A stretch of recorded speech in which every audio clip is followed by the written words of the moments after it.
everybody, my name is Siduetsi Nkwane and I film about marriage, spirituality and my journey in writing. Welcome back to part 2.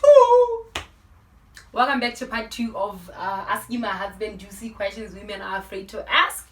If you are new here, please don't forget to like and subscribe to this channel. And if you're a returning subscriber, thank you so much for tuning in and for joining us. We are on it again today. Yep.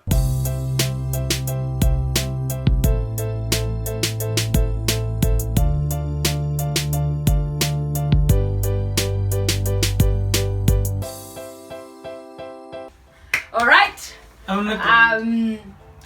The very first question. So I think also it's very important to also note that some of the questions we're going to be, referring to the book that we wrote, The Joys and Horrors of Our First Year in Marriage. We're just going to make it into somehow to be featured in this session, right? So the first question that I want to ask you, Sir, Mr. Kabelo Nkwane, the first question that I want to ask you is this: do men discuss about their sex life? You know that women are chatty, right? And they can talk about literally anything with each other, provided they are free, with you, provided you guys are friends, right? You can literally tell each other everything. So I just wanted to know, do men think the same? Like,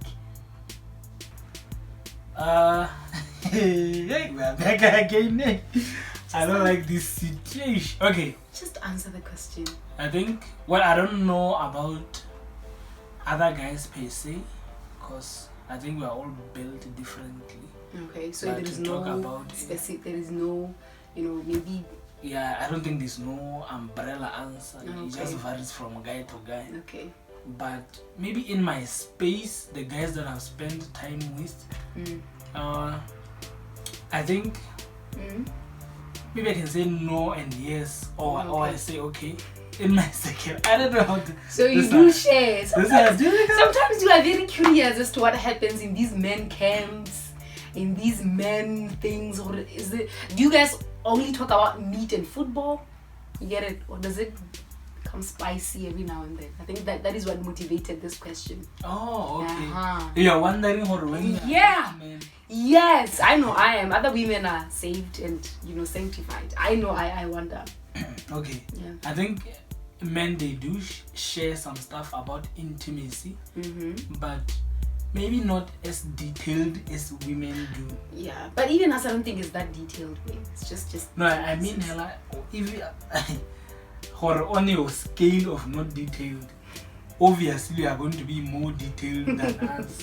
Okay. You get it? So I think we are not as explicit as women. I'm just thinking, maybe for my circle, even myself, I think when I can imagine when you get to talk about this type of things, most of the time I'm going to be I don't like to be away from my wife, I don't want to stay too long. It's indirect, it's not. But we know, but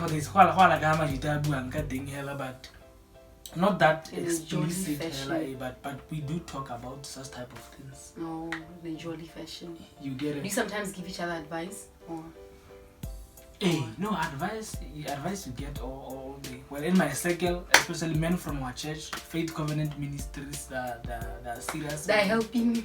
The serious men who can help you with this type of things. There are men who are married that maybe if you have a question, you can just walk up to someone to say, hey, I just wanted to ask you about this. Most of them, they can just talk to you to say, hey, Charlie, this is what you do, this is what you do, or you get it. Okay. So, yeah. The second question. What was your first impression of me? The very first impression of me. In marriage? No, when you saw me at church. Oh, when I saw you the first time. Hey, what do you mean in marriage? We'll get to I don't that. know, I can't. No, right, like at church. This is a person. What was the first impression of me? Okay, honestly. I just saw you at church as the sister who is always praying. What is always praying mean? I didn't know I thought you were like a real church girl. You get it? Because I found you in the church. Okay. So, by the way, the first time I saw you, I didn't think a long relationship. Well, I wasn't cute enough, or I wasn't pretty enough. Because it didn't even come to that level to start checking out if you are I was cute not or attractive. not. Because now I came to the church from the world, you get it. So the kind of wanna stand the house, you get it. You just come fresh from the bar. You work in the church. You are not going to be aiming that high. You get it? Well, for me, I wasn't really aiming that high because I thought this is something else. you get it. I think the type of thing turns a billion on or something. Oh my god! Because of the level of Wow. I was new. I wouldn't want to go in that direction. So my first impression, I just thought, you know what, I just saw and I knew there's no way I can date this woman. Looking at the differences, or I'm just fresh from the world, probably still dealing with a lot of things. I don't think this can work. By the time I had to open my mouth and she realized, she's still battling and many things. It was not going to work. It was only after some time, maybe I think then to come to a level like I can't even see Okay. you get it? I think it was. What do you mean with Like, explain on that. Like, when I say I get for me, you seem too spiritual. For me, I thought. What does too spiritual mean? By then I get it because now what by then. Okay. Because obviously what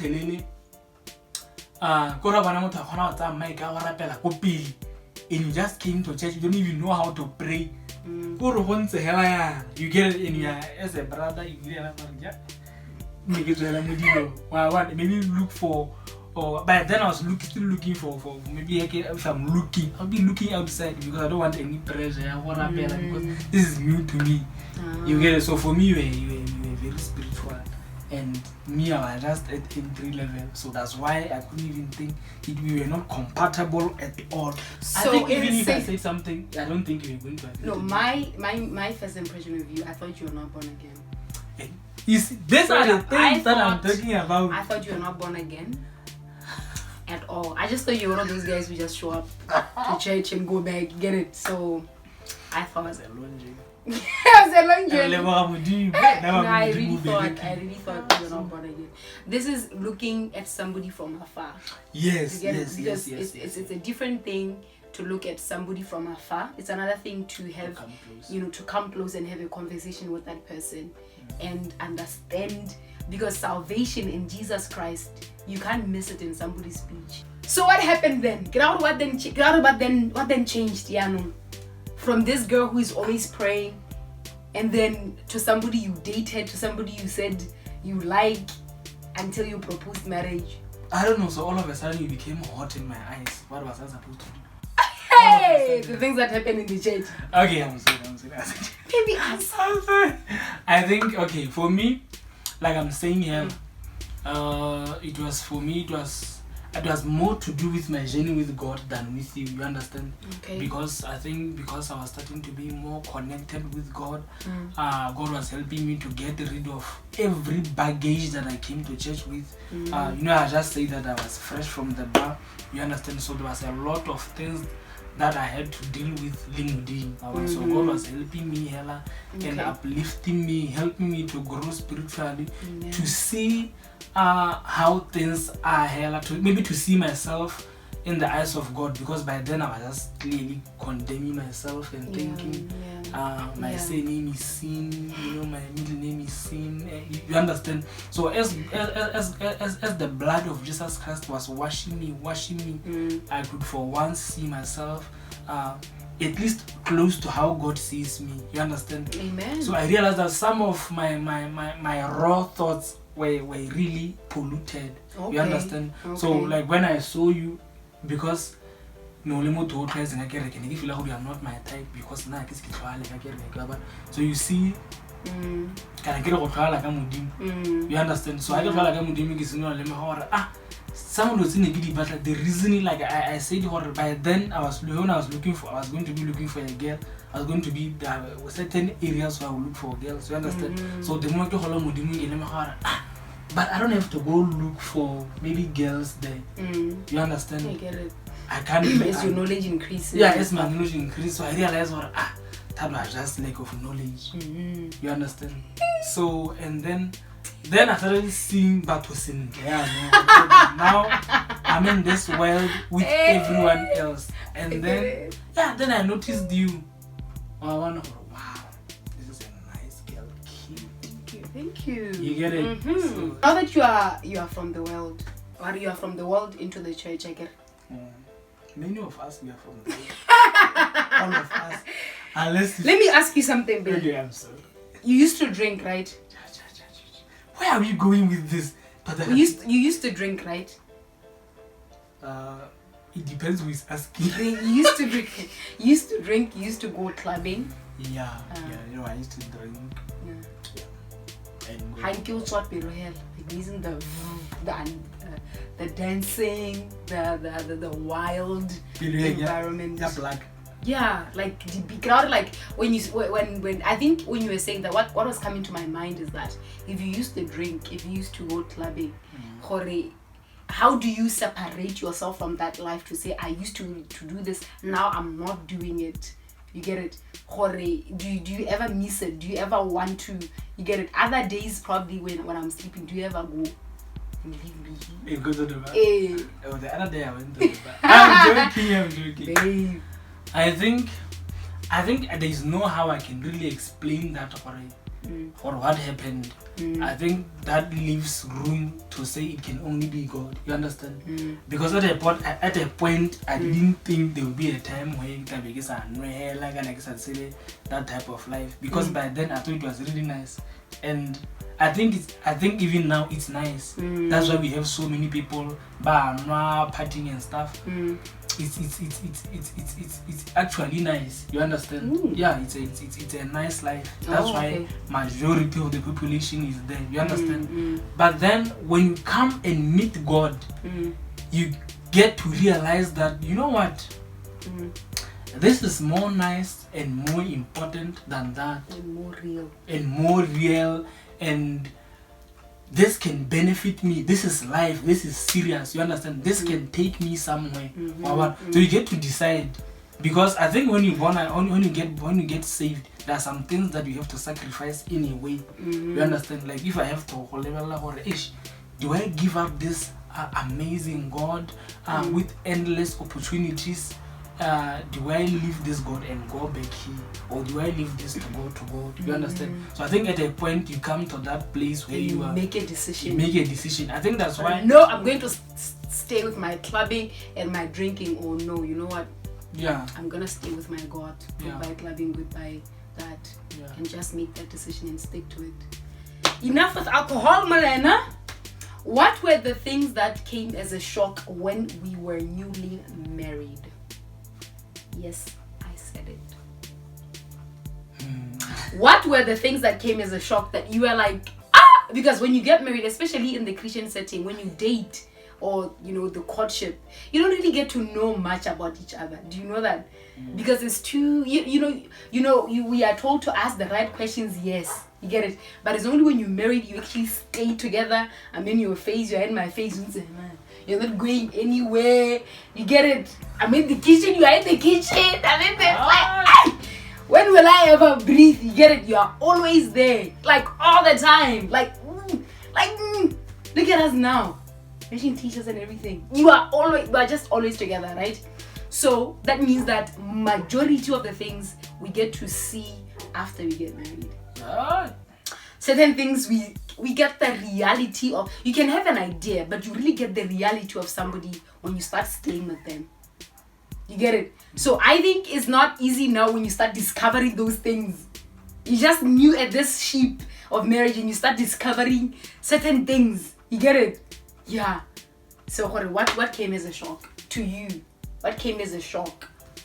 Ish. Like as a shock, like I can't believe this person. When I answer, you are not going to leave me. Hey! Yeah, I put him on the spot.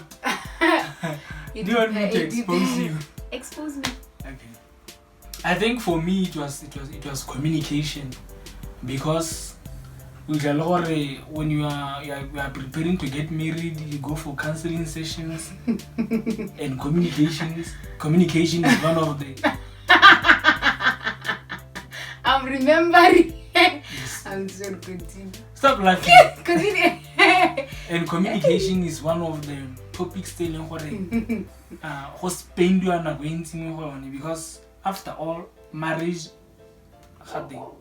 is centered around communication, if I can say that. Yeah. Okay. What came as a shock after all the counseling? That was a voicemail. How for 3 days, 3 good days. That was some peace, but we are staying together. And people say, hey, how is this going to work?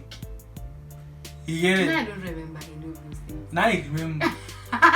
So when we started out, hella, yeah. Hey, na hona hela maro. I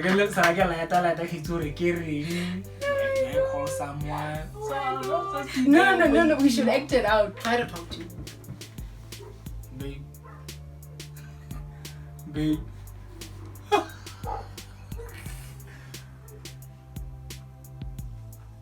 This is exactly what she did. Oh my god. I'm really sorry, babe. And this is like exhibit 1. Exhibit 2. Try to talk to me. No, are you okay? Are you okay? Babe, are you okay? Babe. What? How many times should I say I'm okay, right? Yeah.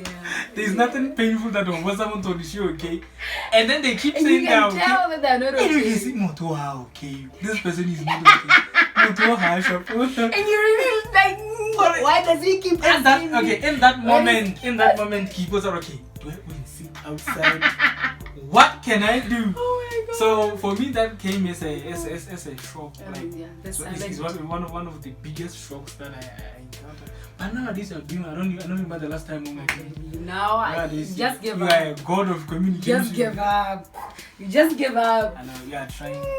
No, you know what I think. So you know what we used to do. You remember what we used to do? We used to say this. I would say that, baby, the next 7 days, whatever that you do, whatever offense that you do, you remember we started there, and I'll say that for the next 7 days, I'm not gonna use silent treatment no matter what happens. And 7 days I'll try. Other weeks I'll fail. You get it? I'll find myself. I get it. But other weeks I'll keep trying until that helped me. That whenever we have a situation, I just try to just talk and just say my feelings. Look, you had my feelings when you did this. You have my feelings when you said this. I don't like it when you do this. When you used to leave the fridge and you wouldn't even close it. Do you remember? Do you remember? How many times did I do that? Twice. Twice when we were starting out. I was thinking, what kind of a person is this? You would use this Epimax. You would use it, babe. And I wouldn't even know where the lid is. That is how. You're on my side. So what is the other thing that came as a shock? When I came from work, Cabo 10, and when you're newly married, you really need to work hard. So put in work. Cabo 10, tired. You understand? Yeah. And then every time I sleep, it's going to be a problem. And in the morning, I'll be trying to explain. Sleeping is natural. I'm tired. And then obviously I will sleep. When I missed you, and then you came here, and then you slept, and then you left me, and then I struggled to sleep. You see? Our conversation. So I just had to come with plans for okay.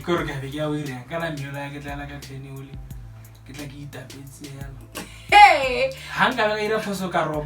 Hey! Marriage. You said you are ready. You are ready for that. Yeah, and I didn't know that at the point. I was just say, I know marriage is difficult. Marriage. And then, do you know, baby, that when sometimes I just wonder, especially with insecurities, baby, do you love me? And then you say, of course I love you. You're just saying that. I think we thank God that we can't really see the internals of a person. You only see the face. And that point I'm thinking, quick!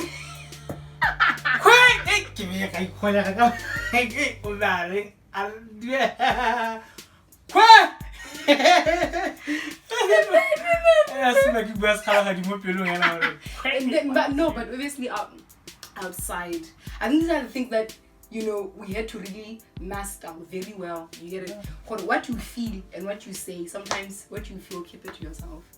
You get it? Sometimes you will come to me and say, baby, do you think I'm going to be successful? Inside I'm thinking, here we go again. And I'll be thinking, you know what, babe? You're gonna be wealthy. And I'll be like, and then the other time I said, but I see a mental of wealth. Hey, but I meant to. What? But I see a mental of wealth. You get it?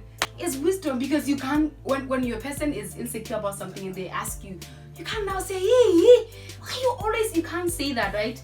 You just try to, you just try to listen to them, even if you are tired, even if this is something saying, I think eventually they grow out of that.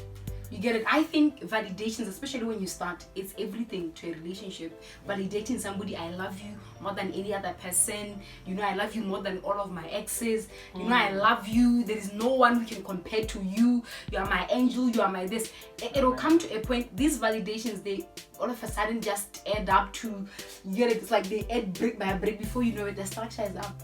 And you don't need to keep doing. By the time the structure is up, you don't need to go to the foundation. You don't need to build again. Now we can move on to something else.